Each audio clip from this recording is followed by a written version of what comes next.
الرحيم.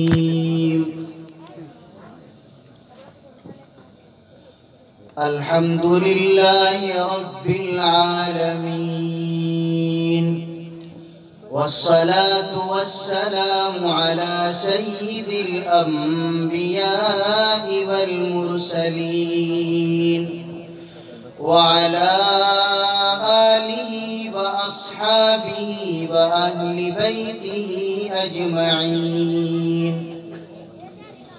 أما بعد، فأعوذ بالله من الشيطان الرجيم. بسم الله الرحمن الرحيم. يا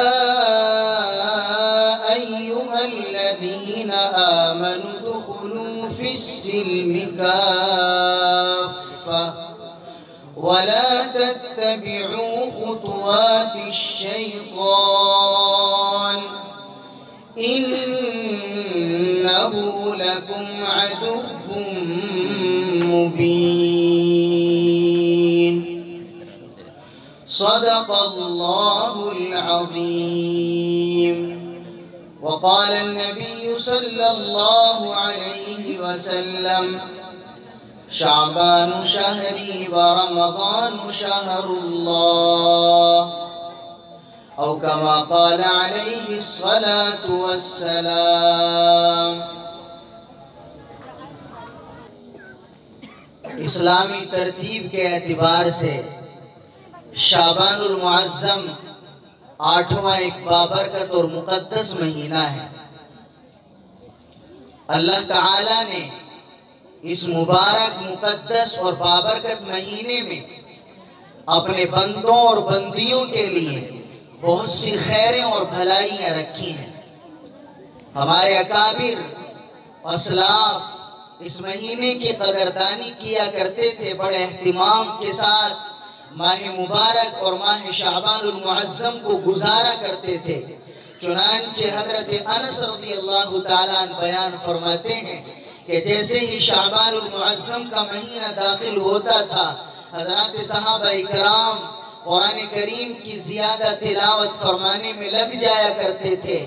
جو کاروباری اور تاجر حضرات تھے وہ اپنے لین دین اور تمام تر معاملات کا حساب کر لیا کرتے تھے، بلکہ حکمرانوں کے بارے میں یہاں تک آتا ہے کہ قیدیوں کو بلاتے تھے۔ اگر حد کے نفاذ کا مسئلہ ہوتا تھا تو حد کو جاری فرمایا کرتے تھے، اگر حد کو نافذ کرنا ضروری نہ ہوتا تھا قیدیوں کو آزاد فرما دیا کرتے تھے، اس لیے کہ انہوں نے سبق سیکھا تھا، یہ عمل سیکھا تھا۔ مربی اعظم اور مشفق اعظم جناب محمد الرسول اللہ صلی اللہ علیہ وسلم سے آپ نے ارشاد فرمایا ہے، کنز العمال کی روایت ہے، شعبان شہری و رمضان شہر اللہ، شعبان میرا مہینہ ہے، رمضان اللہ کا مہینہ ہے۔ بلکہ روایت میں آتا ہے، شعب الایمان کی روایت ہے، نبی کریم علیہ السلام جیسے ہی رجب کا مہینہ داخل ہوتا تھا اللہ سے دعا فرمایا کرتے تھے، اللہم بارک لنا فی رجب و شعبان وبلغنا رمضان، اے اللہ ہمارے لیے رجب اور شعبان میں برکت عطا فرما اور ہمیں خیر و عافیت کے ساتھ ماہ مبارک رمضان تک پہنچا۔ بلکہ ایک اور اس سے بھی اعلیٰ حدیث جناب محمد الرسول اللہ صلی اللہ علیہ وسلم نے نقل بیان فرمائی ہے، جس کو ابن عساکر نے اپنی تاریخ میں نقل کیا ہے، شہر رمضان شہر اللہ وشہر شعبان شہری وشعبان المطہر ورمضان المکفر، رمضان کا مہینہ اللہ کا مہینہ ہے اور شعبان کا مہینہ میرا مہینہ ہے۔ شعبان گناہوں سے پاک کرتا ہے، رمضان گناہوں کو ختم کر دیتا ہے۔ اس سے زیادہ برکت والا اور کیا ہو سکتا ہے کوئی مہینہ کہ خود جناب رسول اللہ صلی اللہ علیہ وسلم نے جس مہینے میں برکت کی دعا اپنے پاک پروردگار سے فرمائی ہو۔ نبی کریم علیہ السلام کے بارے میں آتا ہے، اما عائشہ رضی اللہ تعالی عنہ بیان فرماتی ہیں کہ رمضان کے مہینے کا چاند دیکھنے کا بہت اہتمام فرمایا کرتے تھے۔ بھائیو، یہ ماہ جو شعبان چل رہا ہے اس میں کچھ کرنے کے کام ہیں، کچھ چھوڑنے کے کام ہیں، کام آپ کی خدمت میں عرض کرنے ہیں، اس نیت کے ساتھ سنیں کہ ہم ان پر عمل کریں گے، کچھ کام چھوڑنے کے ہیں، اس نیت کے ساتھ سنیں کہ انشاءاللہ ہم ان کو ترک کر دیں گے اور اللہ کو راضی کرنے کی ہر ممکن کوشش کریں گے، کیونکہ ایک آگے آنے والا مہینہ بہت ہی بڑا، بہت ہی بابرکت، بہت ہی مقدس و محترم مہینہ رمضان المبارک کا آ رہا ہے۔ نبی کریم علیہ السلام سے ماہ شعبان کے تعلق سے چند باتیں بطور سنت کے فقہا نے اور علماء محدثین نے نقل فرمائی ہیں۔ سب سے پہلی بات جس کو حضرت عائشہ رضی اللہ تعالیٰ عنہ نے بیان فرمایا اور دیکھنا یاد رکھنا چاہیے، اسلامی احکام بہت سارے ایسے ہیں جن کا تعلق قمری مہینوں سے وابستہ ہے، چاند کی تاریخوں سے وابستہ ہے۔ حج کی صحیح ادائیگی کا معاملہ چاند کی تاریخوں پر موقوف ہے، رمضان کے روزوں کا معاملہ، زکوٰۃ کی ادائیگی کا معاملہ، یہ صحیح قمری اعتبار سے اس کی تاریخوں کو یاد رکھنے پر موقوف ہے اور فرض کفایہ ہے چاند کی تاریخوں کو یاد رکھنا۔ اور بھی اس طرح کے اسلامی احکام ہیں جن کا شرعاً تعلق قمری تاریخوں سے ہے اور چاند سے وابستہ ہے۔ نبی کریم علیہ السلام شعبان کے مہینے کا چاند دیکھنے کا بہت اہتمام فرمایا کرتے تھے۔ اب شعبان کا چاند نظر آ چکا ہے، 3 تاریخیں مکمل ہو چکی ہے اور اب 4تھی تاریخ کا آغاز ہو چکا ہے۔ اس لیے اب اللہ تعالیٰ پروردگار عالم نیکی کے ساتھ ہم سب کی عمروں کو دراز فرمائے اور صحت و عافیت کے ساتھ، بھلائی کے ساتھ، نیکوکاری کے ساتھ ہم سب کو لمبی زندگی عطا فرمائے۔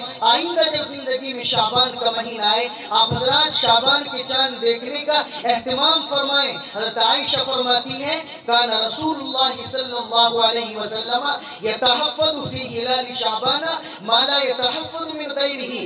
اتنا اہتمام آپ شعبان کے چاند دیکھنے کا کیا کرتے تھے، دوسرے کسی مہینے کے چاند دیکھنے کا اتنا اہتمام آپ نہیں فرماتے تھے۔ دوسرا ایک کام نبی کریم علیہ السلام اس مہینے میں روزے رکھنے کا کرتے تھے۔ شعبان کے مہینے میں آپ علیہ السلام کے بارے میں اما عائشہ نے بخاری، مسلم اور ابو داؤد میں متعدد حدیثیں محدثین نے نقل فرمائی ہیں۔ حضرت اما عائشہ فرماتی ہیں میں نے نہیں دیکھا نبی کریم علیہ السلام کو اتنے روزے کسی اور مہینے میں رکھتے ہو جتنا آپ شعبان کے مہینے میں روزے رکھا کرتے تھے۔ ما رأیتہ فی شہر اکثر صیاما منہ فی شعبان، میں نے اتنے زیادہ روزے رکھتے ہوئے نہیں دیکھا جتنے روزے آپ شعبان کے مقدس اور بابرکت مہینے میں رکھا کرتے تھے۔ کیوں رکھتے تھے؟ باوجود کہ اللہ کے نبی کی حدیثوں سے صاف پتہ چلتا ہے اور علماء نے لکھا ہے کہ رمضان کے روزوں کے بعد، فرض روزوں کے بعد سب سے زیادہ فضیلت والا، سب سے زیادہ بابرکت روزہ 10 محرم کا روزہ ہے، یوم عاشورہ کا روزہ ہے۔ اس کے باوجود نبی کریم علیہ السلام شعبان کے مہینے میں کثرت کے ساتھ روزہ رکھتے تھے، اس لیے کہ جناب رسول اللہ صلی اللہ علیہ وسلم آنے والے ماہ مبارک رمضان کا استقبال اور تعظیم فرمایا کرتے تھے۔ اور رمضان کی تعظیم یہی ہے کہ شعبان میں روزہ رکھ کے نفس کو عادی بنا دیا جائے، بھوکا پیاسا رہنے کا، مشقت کو برداشت کرنے کا، وگرنہ گرمی کے زمانے میں آنے والا رمضان ایک بندہ جو سارے سال سے روزے نہیں رکھ رہا ہے اور گرمی کا ایک حصہ گزر بھی چکا ہے، اب جب پہلی تاریخ کا رمضان آئے گا اگر وہ اس دن ایک دم روزہ رکھ لے گا اور رکھنا پڑے گا جب اس کے اوپر روزہ فرض ہے تو اس کی طبیعت کہیں خراب نہ ہو جائے، اس لیے رفتہ رفتہ اپنی طبیعت کو روزوں کے ساتھ مناسبت پیدا کرائی جائے۔ اس لیے نبی کریم علیہ السلام حضرت انس فرماتے میں نے پوچھا یا رسول اللہ آپ شعبان میں جتنے روزے رکھتے ہیں اتنے روزے کسی اور مہینے میں نہیں رکھتے؟ آپ نے بہت خوب بات ارشاد فرمائی اور یہ فرمایا یہ مہینہ اللہ کی نگاہ میں بڑا مقدس مہینہ ہے اور اس مہینے کی عظمت سے لوگ غافل ہیں۔ اس مہینے میں اللہ کی بارگاہ میں بندوں کے اعمال پیش کیے جاتے ہیں۔ انس میرا جی چاہتا ہے کہ میرے اعمال اللہ کی بارگاہ میں اس حال میں پیش ہوں کہ میں روزے سے ہوں اور میں روزہ رکھے ہوں، اس لیے اس مہینے میں روزے رکھنے چاہیے۔ ایک حدیث میں تو آتا ہے نبی کریم علیہ السلام کے بارے میں عائشہ نے فرمایا کان یصوم شعبان کلہ الا قلیلا، پورے شعبان کے روزے رکھتے تھے، تھوڑے دن کا روزہ ناغہ فرماتے تھے، اس لیے ہمیں چاہیے کہ ہم بھی اس مہینے میں روزے رکھیں۔ اور تیسری ایک بات جو شعبان میں آپ کیا کرتے تھے وہ رمضان کی تیاری ہے۔ رمضان کی تیاری کا مسئلہ تیاری کے دیکھو مہمان کے آنے سے پہلے تیاری ہوتی ہے، مہمان کے آنے کے بعد تیاری نہیں ہوتی، کھانا پہلے بنایا جاتا ہے، مہمان کے آنے کے بعد کھانا نہیں بنایا جاتا۔ اس لیے رمضان کی تیاری رمضان کے آنے سے پہلے کی جائے۔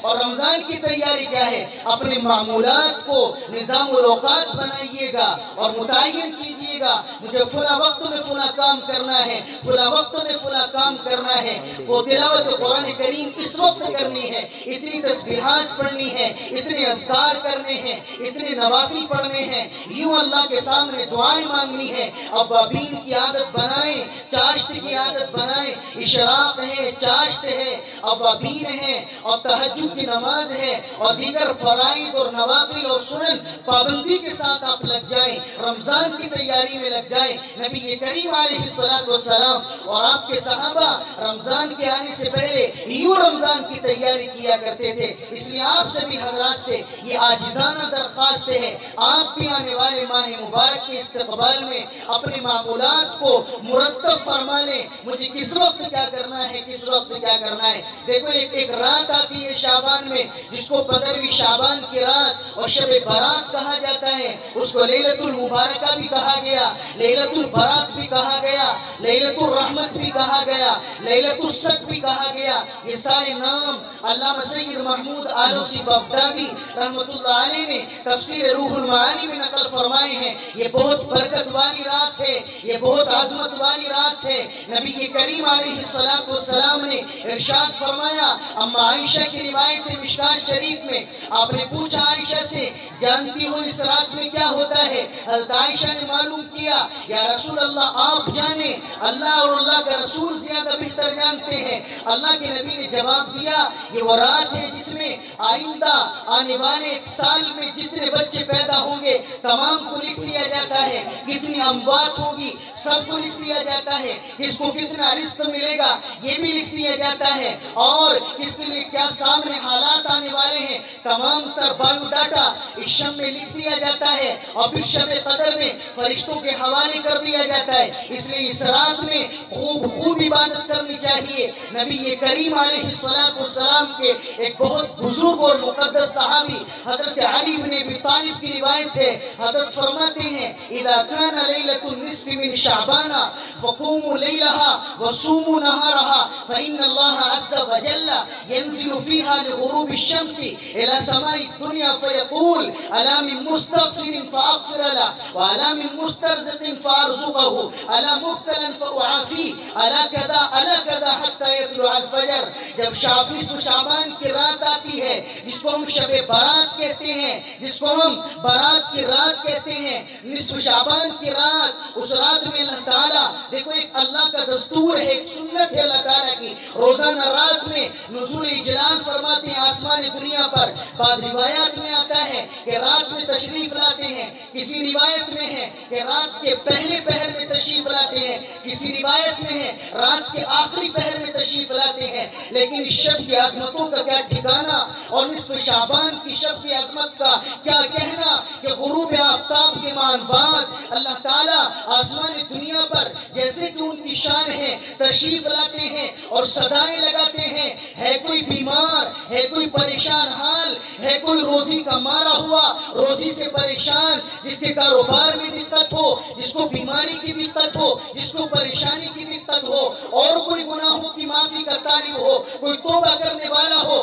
کوئی پریشان حال ہو، کسی بھی طرح کی دقت ہو، وہ آئے اور دو آنسو بہائے، اللہ کی بارگاہ میں ہاتھ اٹھائے، اللہ تعالیٰ آوازیں لگاتے رہتے ہیں، فرشتوں کی جانب سے صدائیں، اللہ تعالیٰ کی جانب سے صدائیں، علام مستغفرین، وہ نکوکار جو اپنی وہ گناہگار جو نکوکاری کا ارادہ کیے بیٹھے ہیں، وہ آئے اور آنسو بہائیں اور اللہ کے سامنے ہاتھ پھیلا کر معافی مانگے، بڑے بھلے ہی تم کتنے بڑے گناہگار ہو۔ حضرت عائشہ کی روایت ہے، اس رات میں اللہ تعالیٰ قبیلہ کلب کی بکریوں کے بالوں کے برابر گناہگاروں کو مغفرت عطا فرماتے ہیں۔ تحفۃ الاحوذی میں اس کے دو مطلب بیان کیے گئے ہیں، ایک مطلب یہ ہے اتنے گناہگاروں کو معاف فرماتے ہیں، بلکہ اس سے زیادہ گناہگاروں کو معاف فرماتے ہیں جتنے قبیلہ بنو کلب کی بکریوں کے جسموں پر بال ہے۔ ایک قبیلہ تھا عرب میں جو بہت کثرت کے ساتھ بکریاں رکھتا تھا، ایک بکری کے بدن پر کتنے بال ہوتے ہیں، اور ان کی یا تو ہزاروں کی تعداد میں بلکہ 50,000 کی تعداد میں بکریاں ان کے پاس موجود تھی. اتنی بکریوں کے بدن پر کتنے بال ہوں گے؟ اللہ تعالیٰ اس سے زیادہ گناہگاروں کو معاف فرماتے ہیں. اور بعض علماء نے یہ مطلب بھی بیان کیا ہے کہ اس سے زیادہ بھی اگر کسی کے گناہ ہو، ایک ہی انسان کے گناہ اگر قبیلہ بنو کلب کی بکریوں کے بالوں سے زیادہ ہو جائیں، ان سب کو بھی اللہ تعالیٰ معاف فرما دیا کرتے ہیں. شرط ہے اللہ سے معافی مانگنا، مانگے اللہ تعالیٰ سے معافی مانگے. اس رات کو قدردانی کے ساتھ، اہتمام کے ساتھ، احتیاط کے ساتھ نمازیں پڑھ کر، اس رات میں ذکر کر کے، اس رات میں اللہ سے معافی مانگ کر گزارے. ہمارے بہت سارے احباب، ہمارے بہت سارے نوجوان اس رات کی ناقدری کرتے ہیں، اس رات کو ایسی غفلتوں کا کی نظر کر دیا کرتے ہیں. اللہ کے واسطے دیکھو، اس رات میں بہت ساری عموماً کوتاہیاں بھی کی جاتی ہیں. اس رات میں اجتماعی عبادت کا کوئی طریقہ منقول نہیں. بعض لوگ اگر کہیں کہ اس رات میں اس طرح سے نماز پڑھو، 4 رکعت کی نیت باندھو، پہلی رکعت میں فلاں سورت، پہلی دوسری رکعت میں فلاں سورت، تیسری میں کوئی سورت، کوئی طریقہ حدیث میں منقول نہیں ہے. اس رات میں خاص طریقے پر نماز پڑھنے کا کوئی طریقہ شریعت میں نہیں آیا. اس لیے جس طرح سے بھی آپ کو نمازیں پڑھنی ہے، آپ صلاۃ التسبیح پڑھیں، بہت فضیلت کی بات ہے. آپ اور دیگر نوافل پڑھیں، جو بھی صورتیں آپ کو آتی ہوں، قرآن کا جو حصہ بھی آپ کو یاد ہو، آپ نوافل میں پڑھیں. کسی خاص صورت کو پڑھنا کوئی منقول نہیں ہے. ہمارے بہت سارے نوجوان یہ سمجھتے ہیں کہ رات کو عشاء کی نماز پڑھنے کے بعد تھوڑا سا گھر چلے جائیں، وہاں جا کے تو تھوڑا فریش ہو جائیں، نہا کے آ جائیں یا چائے پی کے آ جائیں، اس کے بعد مسجد میں آ کر کے عبادت کریں گے. اللہ کے بندو، اس وقت تو نیند آنے لگتی ہے. ہمارے نوجوان بھی سنیں، بزرگ بھی سنیں، پس پردہ خواتین بھی سنیں. اس رات کی عظمتیں اور برکتیں، اور اس رات میں اللہ کی طرف سے نازل ہونے والی رحمتیں وہ عشاء کے بعد سے شروع نہیں ہوتی، وہ مغرب کی نماز کے مان بعد سے، بلکہ غروب آفتاب کے مان بعد سے شروع ہو جاتی ہے. اس لیے مغرب کے بعد کے وقت کو بھی پوری قدردانی کے ساتھ گزاریے گا. گالی گلوچ، چوراہوں پر دوراہوں پر کھڑے ہونا اور بیٹھکوں پر بیٹھنا اور غفلتوں کی نظر کر دینا، خوب احتیاط کیجئے گا. ایک تیسری بات یاد رکھیے گا، پوری رات جو جاگے گا صرف شب برات کی رحمتیں اور عظمتیں اسی کو حاصل ہوں گی، ایسا نہیں ہے. بلکہ جتنی دیر بھی جاگنا ہے، نیت اچھے طریقے کے مطابق جاگیے گا، سنت کے مطابق جاگیے گا. ہمارے بہت سارے نوجوان یہ سمجھتے ہیں چلو بھائی، جب تک قرآن پڑھا جا سکتا ہے پڑھیں گے، جب تک نوافل پڑھے جا سکتے ہیں پڑھیں گے، اس کے بعد نیند کا غلبہ ہوگا تو چائے بنائیں گے، گپے ماریں گے، کولڈ ڈرنک پیئیں گے، بکواس کریں گے، مسجد سے باہر نکلیں گے.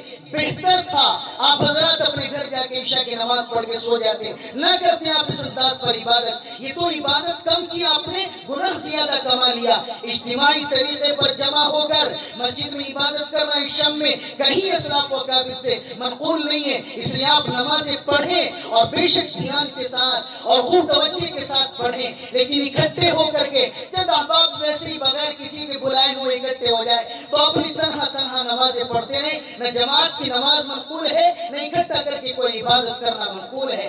ایک اس رات میں کوتاہی یہ کی جاتی ہے کہ حلوہ بناتے ہیں بہت سارے لوگ. حلوہ بنانا، چراغاں کرنا، مسجدوں میں ڈیکوریشن لگانا، مسجدوں میں اس طرح کی لائٹنگ کرنا اور اس طرح کے اور چراغ جلانا، یا اپنے گھروں میں روزانہ سے زیادہ، روزانہ جتنے بلب اور ٹیوب لائٹ آپ کے گھر میں جلتی ہے اس سے زیادہ ٹیوب لائٹ اور بلب جلانا، یہ اسراف اور فضول خرچی ہے. آپ بالکل ایسا نہ کریں. ہمارے اکابر و سلاف سے اس طرح کی کوئی بات منقول نہیں ہے. ہرگز آپ یہ کام نہ کریں. ایک اور عمل جو اس رات میں حضرات اکابر سے بلکہ نبی کریم علیہ السلام سے منقول ہے، وہ ہے قبرستان جانا. آپ بے شک قبرستان جائیں، لیکن دھوم دھام سے نہیں. عورتیں ہرگز قبرستان نہ جائیں، مرد جائیں لیکن اکٹھے ہو کر نہ جائیں، ٹولیاں بنا کر نہ جائیں. اگر راہ میں آپ کو کوئی مل گیا، اس کے ساتھ ایک دو کی شرکت ہو گئی، چلے جائے، کوئی گناہ کی بات نہیں. لیکن تداعی کے ساتھ بلا کر کے آؤ قبرستان چلتے ہیں اور پھر جا کے وہاں فاتحہ خوانی کرتے ہیں،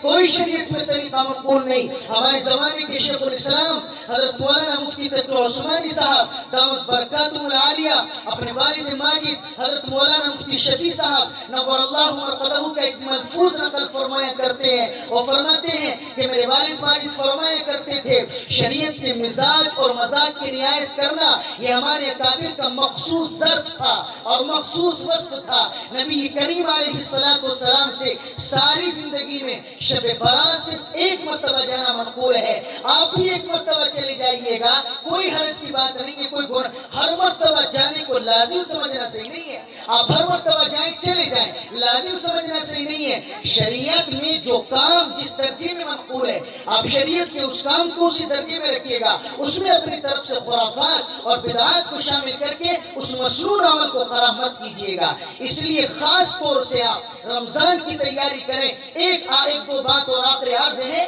جو ہمیں رمضان المبارک کی تیاری کے تعلق سے کرنی چاہیے. رمضان کی تیاری بھی شعبان میں ہوتی ہے. اس کے لیے ایک تجویز یہاں حضرات کی خدمت میں پیش ہے. اگر آپ قبول فرمائیں تو شاید رمضان کی بہت بابرکت ساعتیں وہ بازار کی نظر ہونے سے بچ جائیں گی. ہمارے سبھی لوگ ماشاءاللہ شاپنگ کرتے ہیں اور خریداری کرتے ہیں عید کے لیے. تو اگر عید کے واسطے آپ اپنے بچوں کے کپڑے شعبان میں بنا دیں, تمام تر ضروری سامان آپ شعبان کے مہینے میں خرید لیں عید کے واسطے, تو آپ کی بہت ساری بابرکت ساعتیں اور آپ کا بہت سارا وقت رمضان المبارک کا بچ سکتا ہے. بازار کی نظر ہونے سے, شاپنگ کی نظر ہونے سے اور میچنگ کی نظر ہونے سے. اب روپٹہ نہیں ملا, اب سوٹ کا رنگ نہیں ملا, اب بوٹ کا رنگ نہیں ملا, اب ہماری شرٹ نہیں آئی, اب ہماری پینٹ آنی ہے, ابھی ہمارا بنیان رہ گیا, ہمارے جوتے کا سائز نہیں بنا, ہماری جوڑی چپل وہیں رہ گئے, ہماری چوڑیاں نہیں آئی. اللہ کے بندوں اور بندیوں, یہ ماہ مقدس اللہ نے اپنی عبادت کے لیے رکھا ہے. اس میں شیاطین کو قید کر دیا جاتا ہے. یا باغی الخیر یا اقصر اقبل و یا باغی الشر اقصر, اے خیر کی متلاشی آگے بڑھ, اللہ کی رحمتیں تیری متلاشی ہیں, تیری طرف متوجہ ہیں, اور شر کی متلاشی پیچھے ہٹ, اپنے قدم روک لے, شیطانی عمل مت کر. اس لیے آپ اگر شاپنگ کر سکتے ہیں تو عید کے واسطے آپ شعبان کے مہینے میں شاپنگ کر لیں. آپ کی بہت سارا وقت بچ جائے گا. اور روزمرہ کا جو استعمال کا سامان ہوتا ہے, کھانے پینے کا سامان ہوتا ہے, سبزیاں وغیرہ تو پورے مہینے کی خرید کے رکھی نہیں جا سکتی ہے, لیکن اس کے علاوہ دیگر دال ہے اور یہ تیل وغیرہ, کھانے پینے کا جتنا سامان جس کو ذخیرہ اور اسٹاک کرنا صحیح ہوتا ہے, ان کو بھی آپ شعبان کے مہینے میں خرید کر رکھ لیں. اور آپ حد الامکان کوشش کریں کہ آپ کا کوئی وقت فضول ضائع نہ ہو جائے, آپ کا ایک لمحہ بھی رمضان کا اللہ کی عبادت کے بغیر ضائع نہ ہو جائے. آپ معمول بنا لیں. ایک نوجوانوں سے اپنے درخواستیں ہیں جو سیل فونوں میں اور جو موبائل میں اور جو انٹرنیٹ پر اپنے اوقات کو ضائع کرتے ہیں, اللہ کے واسطے ایک مہینے کے لیے طلاق ثلاثہ دے دیں جس کے ساتھ رجع کرنا بھی مناسب نہ ہو, طلاق مغلظہ جس کی طرف دیکھنا بھی جائز نہیں. موبائل کو پھینک دیں, چھوڑ دیں موبائل کو. خبردار, یہ اللہ کو راضی کرنے کا مہینہ ہے, یہ اللہ کو راضی کرنے کا مہینہ ہے. اس مہینے میں وہ کام ہوں گے جن سے اللہ راضی ہو, وگرنہ ساری دنیا عبادت میں, نماز تراویح میں, روزوں کو صحیح کرنے میں, پنج وقتہ نماز کی ادائیگی میں, تلاوت قرآن میں, ذکر و اذکار میں, تسبیحات میں, اوراد و وظائف میں, رونے دھونے میں مشغول ہوگی. اور تو چلا رہا ہے واٹس ایپ, اور تو یوٹیوب میں مشغول ہے, تو فیس بک کا دیوانہ بنا بیٹھا ہے, تو نے انٹرنیٹ کو اپنا حرز جان بنا لیا, اپنا دوست بنا لیا کہ اس سے کسی بھی وقت تو جدا نہیں ہو سکتا. یاد رکھ, ایسے بے شمار واقعات اس زمانے میں انٹرنیٹ کے رسیاؤں کی طرف سے ہمارے سننے میں آئے ہیں اور دیکھنے میں آئے ہیں کہ رات کو سیل فون کو ہاتھ میں لیا, دروازے کو بند کیا اور رضائی کو اوڑھا یا چادر کو اوڑھا, یہ دروازے کو بند کیا اور لائٹ کو آف کیا اور سیل فون میں دیکھنے لگا, حرام چیزیں دیکھنے لگا. اس میں کون سی جائز چیزیں دکھائی دیتی ہیں اور کون سا نوجوان ہمارا جائز چیزیں دیکھنے کے لیے اپنے موبائل کو استعمال کرتا ہے. اللہ کی پکڑ آئی کہ اس کی آنکھوں سے بینائی کو سلب کر لیا گیا, اس کی زبان سے قوت گویائی کو چھین لیا گیا, اس کے ہاتھوں نے کام کرنا بند کر دیا. ایسے واقعات ہیں جس اللہ نے آپ کو دیکھنے کی طاقت دی ہے, بولنے کی طاقت دی ہے, پکڑنے کی طاقت دی ہے, چلنے کی طاقت دی ہے. ہر وقت, ہر آن اور ہر لمحہ اللہ تعالیٰ ان آنکھوں کی بینائی کو چھیننے پر بھی قدرت رکھتے ہیں, زبان کا بول چھیننے پر قادر ہے, ہاتھوں کی طاقت پکڑنے کی طاقت کو چھیننے پر قادر ہے. اللہ کے واسطے اپنے ہاتھ اللہ کو راضی کرنے والے کاموں میں لگا، اپنے پاؤں سے مسجدوں کی طرف چل کے جا، ان آنکھوں سے اللہ کا مقدس کلام دیکھ، اس زبان پر میٹھے بول بول، زبان کی قرآن کی تلاوت کر، احادیث نبویہ کو پڑھ، دینی کتابیں اور رسالے پڑھ۔ یہ زبان گالم گلوچ کے لیے نہیں ہے۔ الصوم جنۃ ما لم یقرقھا، روزہ ڈھال ہے جب تک کہ روزے کو پھاڑ نہ دیا جائے۔ روزہ پھٹتا کیسے ہے؟ ایک نے روزہ رکھا اور غیبت بھی ہے، ایک نے روزہ رکھا گالی گلوچ بھی ہے، ایک نے روزہ رکھا زبان سے الٹی سیدھی باتوں کا نکالنا بھی ہے، آنکھوں سے غلط چیزوں کا دیکھنا بھی ہے، کانوں سے گانوں کا سننا بھی ہے، اور پاؤں سے غلط مقامات کی طرف چل کر بھی جانا ہے، ہاتھوں کا غلط استعمال بھی ہے۔ تمہارے روزے کا محتاج اللہ نہیں ہے۔ من لم یدع قول الزور والعمل به فلیس للہ حاجۃ فی ان یدع طعامہ وشرابہ۔ جو روزہ رکھنے کے بعد بھی جھوٹ بولنا، غیبت کرنا، بکواس کرنا نہ چھوڑے، اللہ کو تمہارے کھانا پینا چھوڑنے کی کوئی ضرورت نہیں ہے۔ کم من صائم لیس له من صیامہ الا الصوم وکم من قائم لیس له من قیام الا السحر۔ بہت سارے روزے دار ہیں جن کو روزہ رکھنے کے بعد سوائے بھوک پیاس کی مشقت کے اللہ کی طرف سے ایک دانے کے برابر ثواب نہیں ملتا، رائی کے دانے کے برابر ثواب کا کوئی حصہ نہیں ملتا۔ وہ کون لوگ ہیں انہیں آپ جان لیں، جو روزہ رکھنے کے بعد گانے سنتے ہیں، جو روزہ رکھنے کے بعد نماز چھوڑتے ہیں، جو روزہ رکھنے کے بعد بازاروں میں جا کر اور یہاں تصویریں دیکھتے ہیں، غیر محرم عورتوں پر نظر ڈالتے ہیں اور قصداً ڈالتے ہیں، جو چوراہوں پر کھڑے ہو کر الٹی سیدھی بکواس میں مشغول ہوتے ہیں، جو ایک دوسرے کی غیبت کرتے ہیں، جو ایک دوسرے پر تان و تشنیع کے بول بولتے ہیں۔ کوئی ضرورت نہیں ہے تمہارے کھانا پینا چھوڑنے کی، اللہ تمہارے روزوں کا محتاج نہیں ہے۔ اور بہت سارے شب زندہ دار، بہت سارے تراویح پڑھنے والے ایسے بھی تراویح پڑھتے ہیں کہ ادھر امام صاحب نے تراویح کی نیت باندھی، ادھر یہ بیچارہ بیٹھ گیا واٹر کولر پہ جا کے، ٹنکی پہ جا کے، اور پھر اس کے سہارے کھڑا ہو گیا، پانی پی رہا ہے، ادھر لگا کہ امام صاحب رکوع کرنے والے ہیں، بھاگ کے گیا اور امام تراویح کے ساتھ رکوع میں شامل ہو گیا۔ کیا تمہاری تراویح کی اللہ کو حاجت ہے؟ تمہاری تراویح کا اللہ محتاج ہے؟ اللہ کے واسطے روزہ رکھو جیسے ہمارے اکابر نے رکھا، رمضان ایسے گزارو جیسے ہمارے اکابر گزار کے گئے، اور کچھ بھی بولتے نہیں تھے زیادہ فضول کام، بلکہ ٹاک بھی بند ہو جایا کرتی تھی، خطوط کے جواب بھی بند ہو جایا کرتے تھے، ملاقات بھی بند ہو جایا کرتی تھی۔ ایک اللہ کو راضی کرنے کا یہ اوسر اور بہترین موقع آتا ہے، اللہ کے واسطے ہاتھ سے نہ جانے دیجئے گا۔ اور آئندہ آنے والی شب برات میں نہ چراغاں کریں، نہ حلوہ پکائیں، نہ آتش بازی کریں۔ ہمارے بہت سارے نوجوان اور بزرگ اپنے بچوں کو پیسے دیتے ہیں آتش بازی کے لیے، آتش بازی کے لیے پیسے نہیں دے رہے ہو، تم پیسے دے رہے ہو بارود خریدنے کے لیے، جس سے تم جلاؤ گے آخری پیغمبر کی شریعت کو، جس سے تم جنازہ نکالو گے آخری پیغمبر کی شریعت اور سنت کا۔ بلکہ بچوں کے ساتھ ہمارے بہت سارے نوجوان بھی شامل ہو جاتے ہیں جو پٹاخے چھوڑتے ہیں، جو پتہ نہیں کیا کیا چھوڑتے ہیں، آتش بازی کرتے ہیں، اپنی گاڑی کمائی سے کمایا ہوا پیسہ، محنت سے کمایا ہوا پیسہ اپنے ہاتھوں سے جلا کر راکھ کر دیتے ہیں۔ یہ عقلاً بھی صحیح نہیں ہے، شرعاً تو صحیح نہیں ہے، عقلاً بھی صحیح نہیں، بیوقوف آدمی ہے۔ اپنے پیسے کمائے اور اٹھا کر کے ایک تیلی لگا کے پیسوں کو اڑا دیا گیا، اس کے بہت سارے لوگوں کی نیند بھی خراب ہوتی ہے، پیسہ ضائع ہو جاتا ہے، اور بسا اوقات اس طرح کے واقعات بھی سننے میں آئے ہیں کہ پٹاخہ چھوڑا آگ لگ گئی بچہ جل گیا، پٹاخہ چھوڑا آگ لگ گئی دکان جل گئی، پٹاخہ چھوڑا آگ لگ گئی ہماری بھینسیں جل گئی، وہاں جہاں بھینسیں بندھی ہوئی ہے وہاں جا کے بچوں نے پٹاخے جلا دیے۔ اللہ کے واسطے ان کاموں سے بچیے گا، اور آنے والی شب برات اور پورے شعبان کو رمضان جو ماہ مقدس آ رہا ہے اس کی تیاری میں صرف کیجئے گا۔ رب کائنات ہمیں ماہ مبارک کی برکتوں سے بھی سرفراز فرمائے، اور شعبان کو جس انداز پر گزارنے کا حق ہے اسی طرح گزارنے کی توفیق نصیب فرمائے۔ آمین وآخر دعوانا الحمدللہ۔